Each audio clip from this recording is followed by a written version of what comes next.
Alright, nkulamusizaako nnyo mukwano gwange yonna gy'osinza okuba ng'otuwuliriza kuliko obwakedde.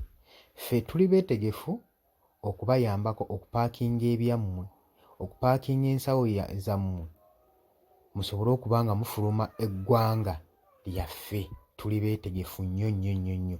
Ebigambo byogeddwa General Muhoozi Kainerugaba, Chief of Defence Force.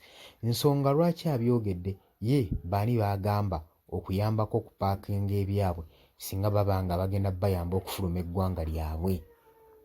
Nkwanirizaako nnyo ku Yugi Update TV k'osinzira okuba ng'otuwuliriza kutegeeza nti nno okola kyamaanyi nnyo.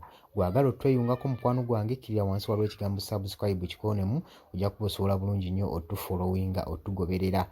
Gwe mukwano gwange ali mutala w'amayanja naye nkwanirizaako nnyo. Kansasire abo olunaku lukeeredde nga si birungi, Mukama Katonda abasaasire era abagumye mukwano gwange gwali eyo. Naye ng'okyali ku Yugi Update TV k'osinzira okuba ng'otuwuliriza bannabulaaya mbalamusizzaako nnyo mmwe abali ku kyeyo.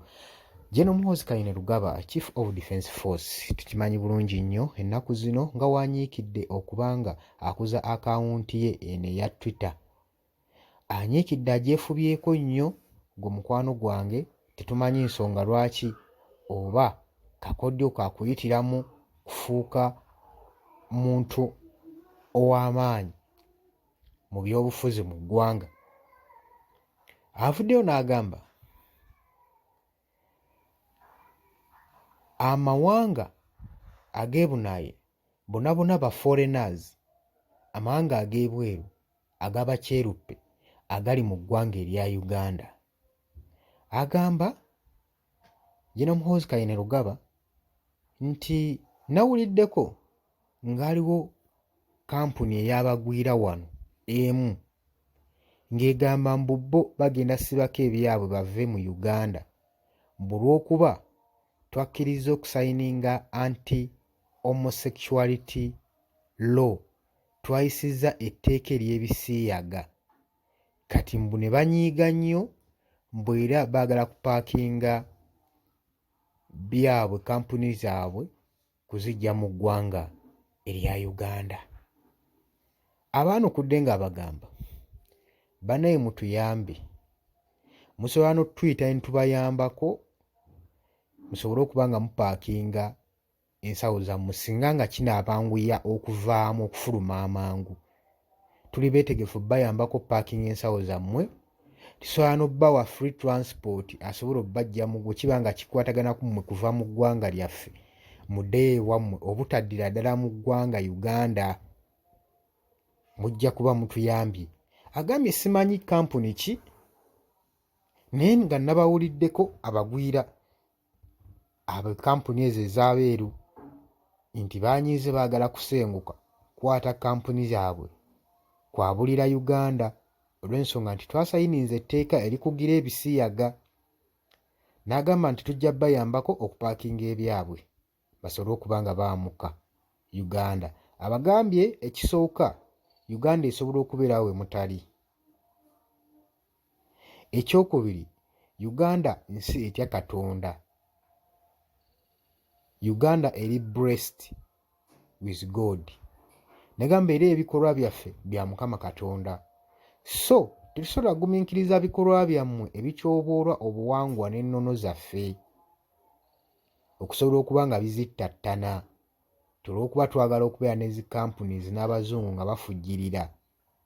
Nze ndowooza ku mulundi guno gwokka General Muhoozi Kainerugaba we mulabyeko ng'apositinga ku kintu ekiyamba eggwanga ewamu nga si byakweyagaliza nga si byakwewaana ku mulundi ogusookedde ddala. Abagambye tujja bayambako mufulume eggwanga lyaffe kubanga bino bittattana ennono n'obuwangwa bwaffe mu Uganda. Ate Uganda ensi etya Katonda. For God and my country ye mmoto yaffe. So tetusobola kubeerawo kwesiba ku mmwe abantu abali ebisiyaga. Kino nno kikulyetinzeewo mixed reaction. Kireese akatabanguko mu mawanga ag'ebunaayira kubanga General Muhoozi Kainerugaba tanokoddeeyo ggwanga ki oba na kampuni ki oba kampuni y'abaani oba y'Abamerika oba ya Russia oba y'Abachina, wabula avuddeyo n'ekyo ekiragiro. Kaakati amawanga gano gatandise okubanga alekawo akayoogaano mu nkolagana ya Uganda ssaako n'amawanga ag'ebunaayira ago, era tetumanyi oba diplomatic relation egenda kusigalawo Uganda okubanga ekyakwatagana n'amawanga ag'ebunaayira olw'ensonga ng'eva kuba nti baataddewo etteeka erikugira ebisiyaga ng'omukwano gwange ali eyampuliriza.